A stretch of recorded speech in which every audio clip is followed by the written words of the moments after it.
Psaume chapitre 4, verset 8. Je me couche et je dors en paix, car toi seul, Éternel, me fais habiter en sécurité. Psaume chapitre 4, verset 8. Je me couche et je dors en paix, car toi seul, Éternel, me fais habiter en sécurité. Psaume chapitre 4, verset 8. Bonsoir bien-aimés, c'est l'heure de la prière et de la repentance. En ce vendredi 2 mai 2025, soit prions.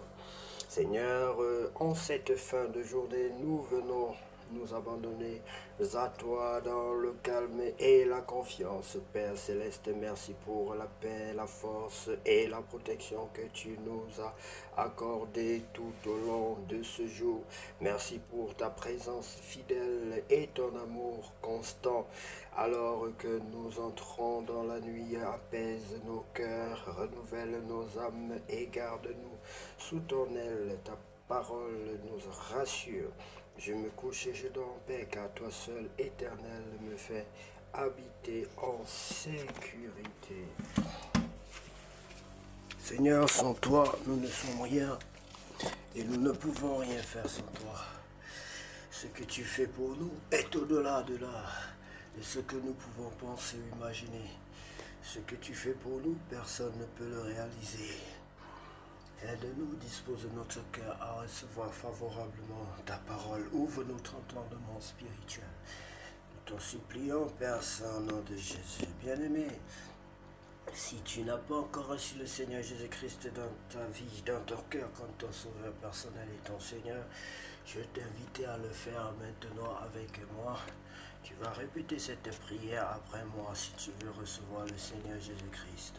Seigneur Jésus-Christ, je reconnais que je suis un pécheur.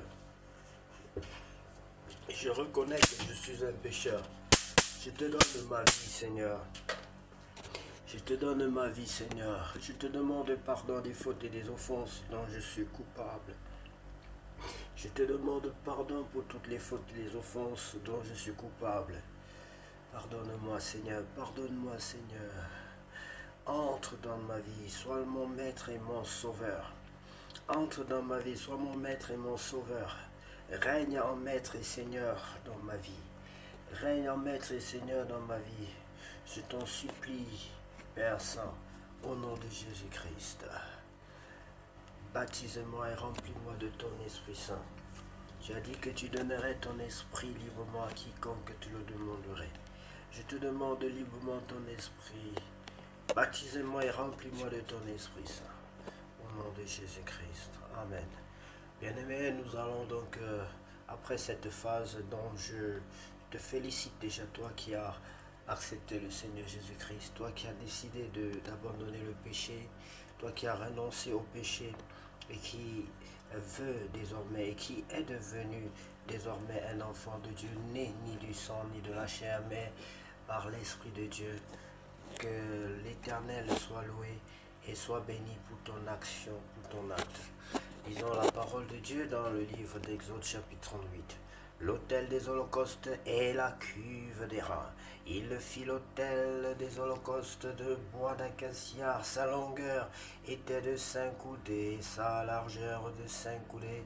Il était carré, sa hauteur était de 3 coudées. Il fit aux 4 coins des cornes qui sortaient de l'autel et il le couvrit des reins. Il fit tous les ustensiles de l'autel, les cendriers, les pelles, les bassins, les fourchettes et les brasiers. Il fit des reins tous ces ustensiles. Il fit pour l'autel une grille des reins en forme de treillis qu'il plaça au-dessous du rebord de l'autel à partir du bas jusqu'à la moitié de la hauteur de l'autel. Il fondit 4 anneaux qu'il mit aux 4 coins de la grille des reins pour recevoir les bas. Il fit les bas de bois d'acacia et les couvrit des reins. Il passa dans les anneaux aux côtés de l'autel les bas qui servaient à le porter. Il le fit creux avec des planches. Il fit la cuve des reins avec sa base des reins en employant les miroirs des femmes qui s'assemblaient à l'entrée de la tente d'assignation, le parvis, la porte du parvis, il fit le parvis du côté du midi. Il y avait pour reformer le parvis d'étoiles de fin lin retors sur une longueur de 100 coudées, avec 20 colonnes reposant sur 20 bases d'airain. Les crochets des colonnes et leurs tringles étaient d'argent.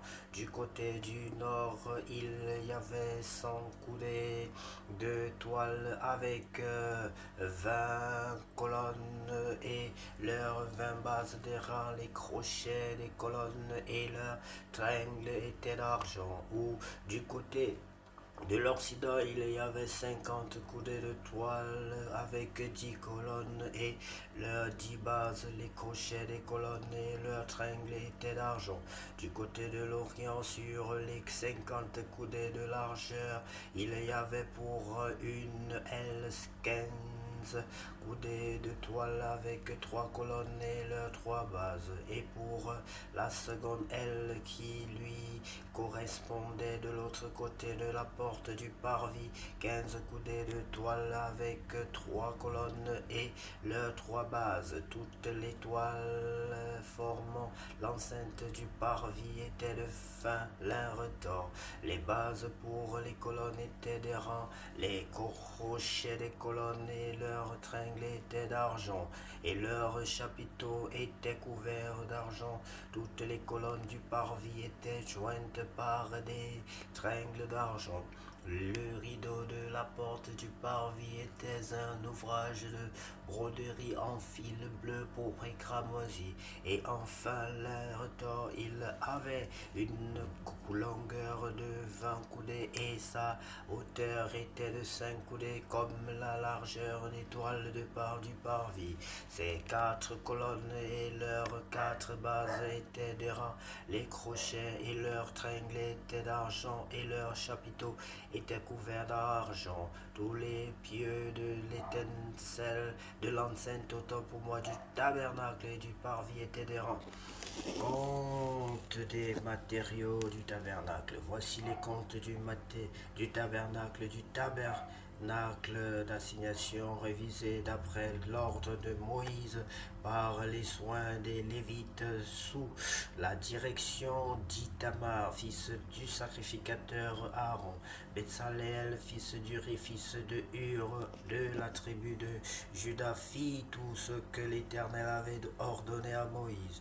Il eut pour aide Oholiab, fils d'Ahisamak, de la tribu de Dan. Habile à graver, à inventer et à broder sur les étoffes teintes en bleu, en pourpre, en cramoisi et sur le fin lin.